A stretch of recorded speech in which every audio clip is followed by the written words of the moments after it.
실제로 같은 매출이라도 누군 몇백만 원의 세금을 내는데 누군 오히려 환급 받는 규조가 굉장히 많습니다. 세금 적게 내는 것의 핵심은 바로 에 있다. PD님 5월에 세금 얼마 나올 것 같아요? 제가 작년에 프리랜서 하다가 1인 사업자로 전환했잖아요. 그래서 사실 엄청 헷갈려요. 제가 올해 매출이 적진 않았던 것 같거든요. 똑같은 매출이라도 누군 세금이 많이 나오고 누군 세금이 적게 나오는 거 알죠? 사업의 형태에 따라서도 좀 다르고 프리랜서일 때랑 1인 사업자일 때랑 PD님 생각해보니까 직장 다니면서 부업도 했었잖아. 그래서 오늘 궁금한 거를 다 가져왔어요. 제 주변에 엔잡러도 많고 프리랜서 그리고 1인 사업자들도 많거든요. 그분들이 궁금한 것까지 다 긁어왔습니다. 이제 곧 5월이니까 궁금하실만 하죠. 먼저 제일 기본적인 게 하나 있어요. 5월 종합소득세 신고는 누가 하느냐? 기본적이진 않아요. 실제로 굉장히 많은 사람들이 물어봅니다. 제가 3가지로 딱 정리해 드릴 테니까 이 중 한 가지 해당하시면 무조건 종합소득세 신고 하시면 돼요. 첫 번째, 내 사업을 하는 사람. 소위 말해 사장님이죠. 프리랜서일 수도 있고. 저 같은 1인 사업자도요? 그렇죠, 당연히. 두 번째, 투잡하시는 분들. 회사 다니면서 퇴근 후에 부업하시는 분들 많죠. 강의를 하거나 또 유튜브 수익을 내거나 이분들은 근로소득까지 포함해서 신고를 해야 되고, 마지막으로 세 번째, 돈을 버는 사람, 소위 불로소득이라고 하죠. 이자나 배당소득이 2천만 원 이상인 사람, 월세를 받는 임대사업자. 요새 투자하시는 분들 진짜 많잖아요. 그런 분들은 아마 연에 2천만 원 이상이 넘어갈 테니까 신고를 하셔야 되죠. 그 소득만 발생한다고 해도. 근데 제가 여기서 또 궁금한 게 일하고 돈을 받을 때 3.3%의 세금을 떼잖아요. 그쵸? 왜 또 신고를 해야 되는 거예요? 3.3%는 일종의 선납금 같은 거예요. 세금을 미리 떼놓는 거죠. 우리 근로자의 연말정산 생각하면 쉽거든요. 근로자도 급여를 받을 때 일부의 세금을 떼잖아요. 그리고 2월에 연말정산이라는 절차를 거쳐서 총 1년간의 세금을 다시 정산을 합니다. 프리랜서도 3.3%를 떼고 정산하는 기간이 있어야겠죠. 그게 바로 프리랜서에게는 5월 종합소득세 신고다 라고 이해하면 좋을 것 같아요. 그러면 근로자들 중에 엔잡 하시는 분들은 부업해서 받은 매출로 신고하면 되는 거예요?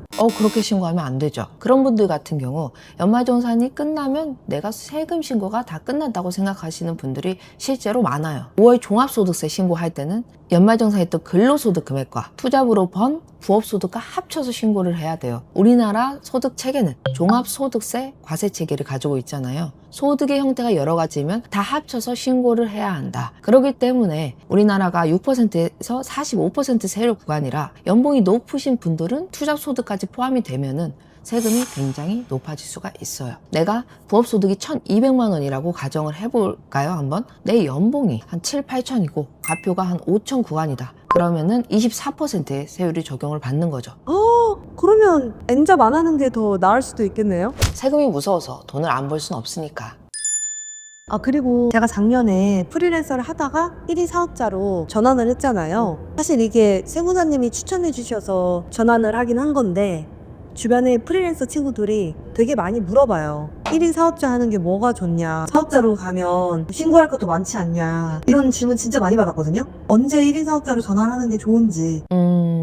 실제로 프리랜서 하시다가 1인 사업자로 가시는 걸 좀 부담스러워 하시는 분들이 많아요. 1인 사업자를 내면 뭔가 의무가 굉장히 많은 것 같거든. 실제로 부가세 신고도 해야 되고 매출도 내가 잡아야 되고, 내가 PD님한테 무조건 사업자 낸 거는 내가 PD님 신고를 해주니까 소득이 어느 정도인지 알잖아요. 프리랜서 소득으로 연 매출 6천 이상이면 사업자로 전향하는 게 훨씬 유리합니다. 사실 같은 비용이라도 프리랜서일 때랑 1인 사업자일 때랑 비용 인정 범위가 좀 다르다고 생각하면 좋거든요. 같은 밥을 먹더라도 프리랜서가 밥을 먹는 비용은 이거 가사 비용 아니야? 라는 구세청의 의심을 살 수가 있지만 1인 사업자가 밥을 먹는다면 이건 사업을 위해 썼구나 라는 추정이 가능한 거죠. 그리고 초반에 간이 가세자로 낸다면 부가세 부담도 덜하고, 또 가장 좋은 거는 우리 청년만이 받을 수 있는 수도권 과밀억 조건 외 지역에 사업장을 내고 실제로 사업을 하면은 100% 감면을 해주는 제도가 있죠. 제가 이전에 영상을 찍은 것도 있고, 물론 올해부터는 감면이 좀 적어졌지만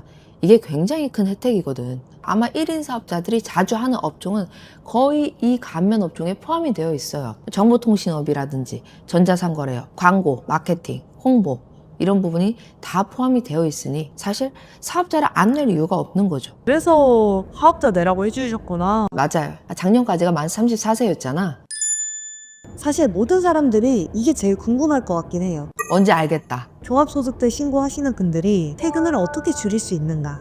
줄이는 법 당연히 있죠. 실제로 같은 매출이라도 누군 몇백만 원의 세금이 내는데 누군 오히려 환급 받는 규조가 굉장히 많습니다. 그 이유가 뭘까? 세금 적게 내는 것의 핵심은 바로 비용 관리에 있다. 매출에서 비용 뺀 소득 금액에 세금이 붙잖아요. 그럼 매출과 비용을 건드려야 되는데 세금을 줄이려고 매출을 줄일 수는 없죠. 또 세금을 적게 내려고 일부러 비용을 쓸 수는 없잖아요. 그렇기 때문에 내가 쓴 비용을 잘 관리하고 내가 사업가 쓴 비용을 전부 인정받는 게 가장 중요하다라고 이해하면 좋을 것 같아요. 실제 내가 쓴 비용 다 인정받을 수 없습니다. 사업자로 쓴 부분과 개인이 쓴 부분이 혼동되어 있는 경우가 많잖아요. 그렇기 때문에 이걸 잘 관리하는 게 핵심이라고 볼 수 있어요. 더 중요한 건 비용을 쓰는 방식이에요. 돈을 그냥 낸다고 비용 처리가 될 수 있는 건 아니거든. 세법에서 말하는 적격 증빙을 수치를 해야 된다. 현금 영수증, 세금 계산서, 카드로 무조건 지출을 해야 된다. 그게 굉장히 중요해요. 그러면 간이영수증도 안 돼요?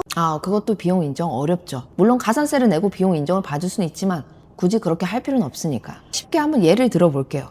A, B 사장님이 있다고 생각을 해봅시다. 둘 다 연매출 7, 8천 정도. 업종이 똑같아서 비용도 비슷해요.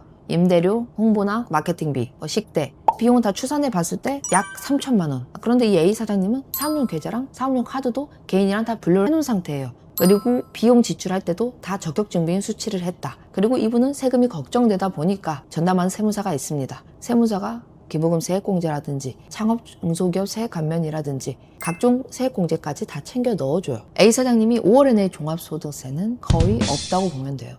오, 대박이다. 비용 관리를 잘 했으니까. 비용을 어떻게 인정받느냐에 따라 완전히 달라요. 그럼 내가 B 사장님에 대해서도 한번 설명을 해볼게요.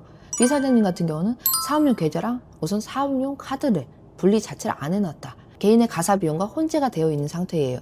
물론 발라낼 수는 있습니다. 그런데 또 이 B 사장님이 같은 비용을 썼는데 적격 증빙을 수치를 안 했어. 그쪽에서 싸게 해준다고 현금이나 간이 영수증을 받은 거죠. 그래서 실제로 3천만 원의 비용을 썼지만 적격 비용을 수치하지 않은 거에 가사 비용까지 해서 1,500만 원까지밖에 인정을 못 받아요. 이 상황에서 만약에 B가 세무사를 안 끼고 그냥 추계 신고를 한다.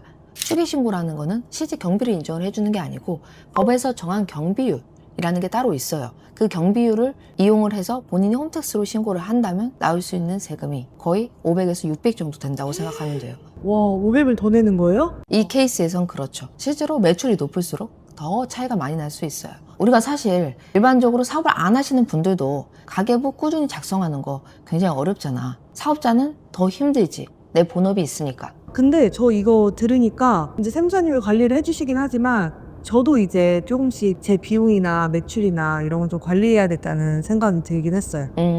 우리 구독자님들도 1인 사업이나 프리랜서 하시면서 굉장히 궁금한 점 많으실 거예요. 오늘 영상으로도 충분히 해소되지 않은 부분이 훨씬 많을 겁니다. 오늘 말씀드린 내용으로 5월 종합소득세 준비 잘 하시고요. 궁금한 점 있으면 언제든 댓글 달아주세요. 이상으로 잠깐만요, 세무사님. 저희가 5월 종합소득세 기간 동안 오픈 채팅방을 열기로 했잖아요. 궁금한 점 있으시면 바로바로 세무사님이랑 소통하실 수 있게 3개월 동안만 오픈 채팅방을 열 예정이라서 많은 참여 부탁드리겠습니다. 세금에 대한 고민 같이 풀 수 있는 채팅방 열어놨으니 언제든 문의 주시길 바랍니다. 이상으로 세무는 보라의 문보라 세무사였습니다.